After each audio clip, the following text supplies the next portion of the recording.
कृष्णा। राधे राधे कृष्ण दासी के चैनल में आप सभी प्यार प्यार बिहारी जी भक्तों का स्वागत है। और आप सब कैसे हो? कान्हा जी की कृपा से आप सब ठीक होंगे। तो आज है आमल की एकादशी। तो चलिए जी कथा शुरू करते हैं। पसंद आया तो लाइक शेयर कमेंट जरूर से कर लेना। तो हाथ में तुलसी पत्ता फूल या तिल ले सकते हो। तो श्रीमन नारायण नारायण नारायण भजमन नारायण नारायण नारायण लक्ष्मी नारायण नारायण नारायण गोविंद नारायण नारायण। बोलो लक्ष्मी भगवान की जय। आमल की एकादशी का महात्मा। फागुन मास की है आमल की एकादशी। फागुन के शुक्ल पक्ष की होलिका दहन से 4 दिन पूर्व आने वाली इस एकादशी का नाम आमल की एकादशी है।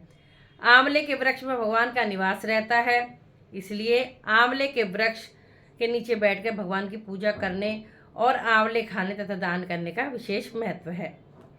युधिष्ठिर ने कहा, श्री कृष्ण, फागुन शुक्ल पक्ष की एकादशी का नाम और महात्म्य बताने की कृपा कीजिए। भगवान श्री कृष्ण बोले, महाभाग धर्मनंदन, सुनो, तुम्हें इस समय में वह प्रसंग सुनाता हूँ जिसे राजा मानधाता के पूछने पर महात्मा वशिष्ठ ने कहा था। फागुन शुक्ल पक्ष की एकादशी का नाम आमल की है। इसका पवित्र व्रत विष्णुलोक की प्राप्ति कराने वाला है। मानधाता ने पूछा, द्विश्रेष्ठ, यह आमल की कब उत्पन्न हुई, मुझे बताइए। वशिष्ठ जी बोले, हे राजन, सब व्रतों में उत्तम और अंत में मोक्ष देने वाला आमल की एकादशी का वर्णन कहता हूँ। यह फागुन माह की शुक्ल पक्ष में होती है। इस व्रत का पुण्य 1000 गोदान के फल के बराबर है। मैं आपसे एक पौराणिक कथा कहता हूँ। एक वैदिक नामक नगर में ब्राह्मण, वैश्य, क्षत्रिय, शूद्र चारों वर्ण आनंद पूर्वक रहते थे। उस नगर में चैत्र रथ नामक चंद्रवंशी राजा राज्य करता था। वह महाविद्वान तथा धार्मिक था। वहां के निवासी वृद्ध से बालक प्रत्येक एकादशी का व्रत करते थे। एक समय फागुन मास के शुक्ल पक्ष को जो आमल नाम की एकादशी आई, उस दिन राजा ने प्रजा तक, वृद्ध से बालक तक सबने हर्ष सहित उस एकादशी का व्रत किया। राजा अपनी प्रजा के साथ मंदिर में जाकर पूर्ण कुंभ स्थापित करके तथा धूप दीप नैवेद्य पंच रत्न क्षेत्र आदि से धात्री का पूजन करने लगे। वे सब धात्री की इस प्रकार स्तुति करने लगे कि हे धात्री, तुम ब्रह्म स्वरूप हो, तुम ब्रह्मा जी द्वारा उत्पन्न हो और सारे पापों को नष्ट करने वाली हो। तुमको नमस्कार है। अब तुम अर्घ स्वीकार करो। तुम श्री रामचंद्र जी द्वारा सम्मानित हो। मैं आपसे प्रार्थना करता हूँ, मेरे समस्त पापों को हरण करो। उस देवालय में रात्रि को सबने जागरण किया। रात्रि के समय उस जगह एक बहेलिया आया।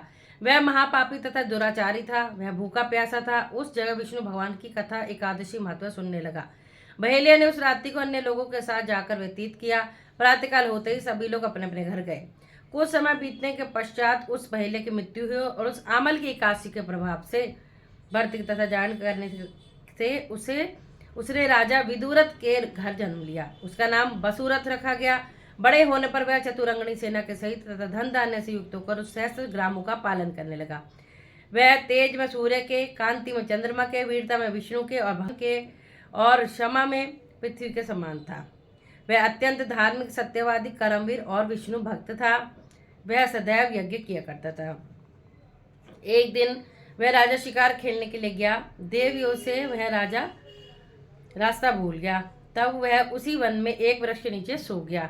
उसी समय पहाड़ी मल्लेश वहां आए और राजा को अकेला देखकर उस पर मारो मारो का शब्द करके टूट पड़े। वह मल्लेश कहने लगे कि हे दुष्ट राजा, हमारे संबंधियों को मारा है तेरे राजा ने तथा देश से निकाल दिया है, अतः इसे अब अवश्य मारना चाहिए। ऐसा कहकर मल्लेश राजा पर अस्त्र शस्त्र का प्रहार करने लगे।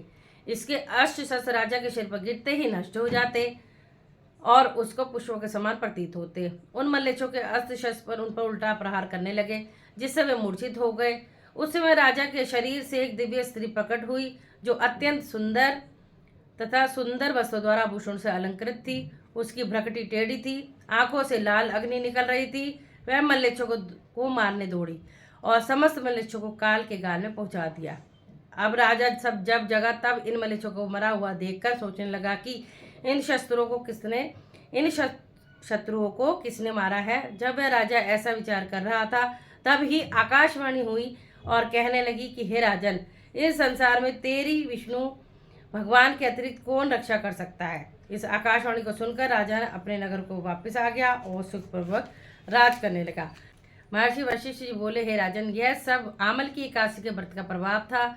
जो मनुष्य इस आमल एकादशी को व्रत करते हैं वे प्रत्येक कार्य में सफल होते हैं और अंत में विष्णु लोक को जाते हैं। बोलो श्री हरि विष्णु भगवान की जय, लक्ष्मण भगवान की जय। तो सभी एकादशियों के नाम ले लेते हैं। उत्पन्ना एकादशी, मोक्षदा एकादशी, सफला एकादशी, पुत्रदा एकादशी, शर्तिला एकादशी, जया एकादशी, विजया एकादशी, और जो आज है फागुन मास के शुक्ल पक्ष की आमल की एकादशी, और जो अगली आएगी चैत्र मास के कृष्ण पक्ष की वो होगी पाप मोचनी एकादशी। फिर आएगी कामदा एकादशी, वरुथनी एकादशी, मोहिनी एकादशी, अपरा एकादशी, निर्जला एकादशी, योगिनी एकादशी, देवशनी एकादशी, कामिका एकादशी, पुत्रदा एकादशी, अजय एकादशी, परिवर्तनी एकादशी, इंदिरा एकादशी, पापानकुशा एकादशी, रमा एकादशी, प्रबोधनी, पद्मनी और परमा एकादशी। राधे राधे सभी को। सभी एकादशी चाहे कृष्ण पक्ष की हो चाहे शुक्ल पक्ष की हो समान होती है, सभी का व्रत करना चाहिए।